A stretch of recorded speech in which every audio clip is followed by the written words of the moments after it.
ಕೇರಳದಲ್ಲಿ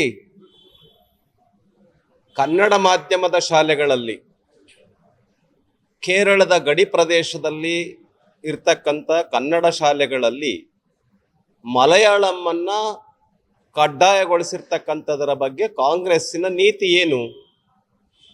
ನಮ್ಮ ರಾಜ್ಯದ ಮುಖ್ಯಮಂತ್ರಿಗಳು ಟ್ವೀಟ್ ಮಾಡಿದ್ದಾರೆ, ನಾನು ಅಭಿನಂದಿಸ್ತೇನೆ. ಈ ಥರ ನಮ್ಮ ಕನ್ನಡಿಗರ ಮೇಲೆ ಮಲಯಾಳಮನ್ನ ಕಲಿಲೇಬೇಕು ಅಂತ ಕಡ್ಡಾಯಗೊಳಿಸಿರತಕ್ಕಂಥದ್ದನ್ನು ಹೇರಿಕೆ ಮಾಡಿರ್ತಕ್ಕಂಥದ್ದನ್ನು ಸಿದ್ದರಾಮಯ್ಯ ಅವರು ಟ್ವೀಟ್ ಮಾಡಿದ್ದಾರೆ, ಖಂಡಿಸಿದ್ದಾರೆ. ನಾನು ಕೇಳೋದಕ್ಕೆ ಬಯಸ್ತೇನೆ, ಮಾತೆತ್ತಿದ್ರೆ ವೇಣುಗೋಪಾಲ್ ಅವರು ಮಾತಾಡ್ತಾರೆ, ಪ್ರೆಸ್ ಕಾನ್ಫರೆನ್ಸ್ ಮಾಡ್ತಾರೆ, ಟ್ವೀಟ್ ಮಾಡ್ತಾರೆ. ಇದ್ರ ಬಗ್ಗೆ ವೇಣುಗೋಪಾಲ್ ಅವರು ಜನರಲ್ ಸೆಕ್ರೆಟರಿ AICC, ಏನು ಕಾಂಗ್ರೆಸ್ಸಿನ ನೀತಿ? ಈ ವಿಷಯಕ್ಕೆ ಸಂಬಂಧಪಟ್ಟಂತೆ ಮಾತಾಡಿ ಕಾಂಗ್ರೆಸ್ಸಿನ ಸ್ಟ್ಯಾಂಡ್ ಏನು, ದ್ವಿಮುಖ ನೀತಿನ ಅನ್ನುವಂಥದ್ದನ್ನು ಸ್ಪಷ್ಟಪಡಿಸ್ಬೇಕು ಅಂತೇಳಿ ನಾನು ಈ ಸಂದರ್ಭದಲ್ಲಿ ಹೇಳೋದಕ್ಕೆ ಬಯಸ್ತೇನೆ.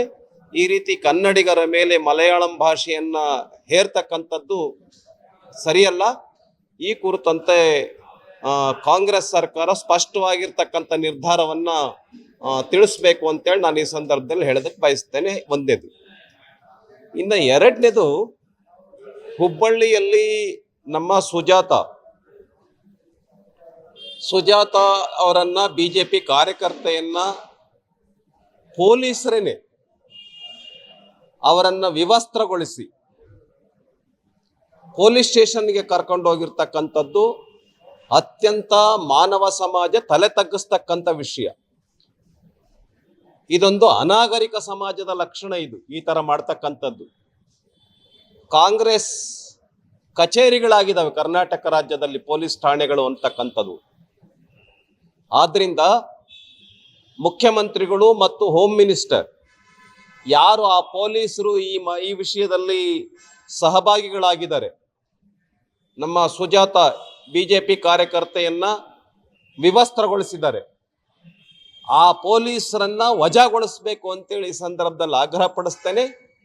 ಇದೊಂದು ಇಡೀ ಮಾನವ ಸಮಾಜಕ್ಕೆ ಒಂದು ಘೋರ ಅಪಮಾನ ಮಾಡಿರ್ತಕ್ಕಂಥ ಘಟನೆ ಇದೊಂದು ಅನಾಗರಿಕ ಸಮಾಜ ಅನ್ನೋದರ ಕಡೆಗೆ ಯಾವ ಅನಾಗರಿಕನು ಕೂಡ ಈ ತರ ಮಾಡೋದಿಲ್ಲ, ಯಾವ ಪ್ರಾಣಿಗಳು ಕೂಡ ಈ ತರ ಮಾಡೋದಿಲ್ಲ. ಆದ್ರಿಂದ ಕೂಡಲೇ ಮುಖ್ಯಮಂತ್ರಿಗಳು ಮತ್ತು ಗೃಹ ಮಂತ್ರಿಗಳು ಆ ಪೊಲೀಸರು ಯಾರಿದ್ದಾರೆ ಅವ್ರನ್ನ ವಜಾಗೊಳಿಸಬೇಕು ಅಂತೇಳಿ ಸಂದರ್ಭದಲ್ಲಿ ಆಗ್ರಹ ಪಡಿಸ್ತೇನೆ.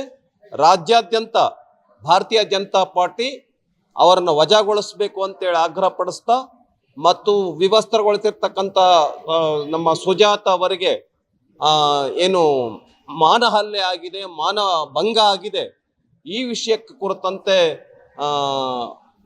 ಪರಿಹಾರವನ್ನು ನೀಡಬೇಕು ಅಂತೇಳಿ ಈ ಸಂದರ್ಭದಲ್ಲಿ ನಾನು ಆಗ್ರಹ ಪಡಿಸ್ತೇನೆ.